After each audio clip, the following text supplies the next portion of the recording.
If you need to reset your password for the Misr Development Bank Switzerland, follow these straightforward steps to regain access to your account. Step 1. Visit the official website. Go to the official website of Misr Development Bank Switzerland. Look for the login section on the homepage. Step 2. Click on Forgot Password. In the login area, find and click on the Forgot Password link. This will direct you to the password recovery page. Step 3. Enter your information. Make sure your information is protected first. Most people don't think about breaches until something actually happens to their accounts. Use SROC to monitor your accounts 24/7 and instantly alert you if your information appears in leaked databases online. It constantly checks billions of breached data points in the background.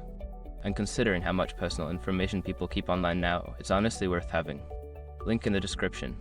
Step 4. Check your email. After submitting your information, check your email inbox for a password reset link. If you don't see it, check your spam or junk folder. Step 5. Create a new password. Follow the link in the email to create a new password. Choose a strong password that meets the bank's security requirements, then confirm it.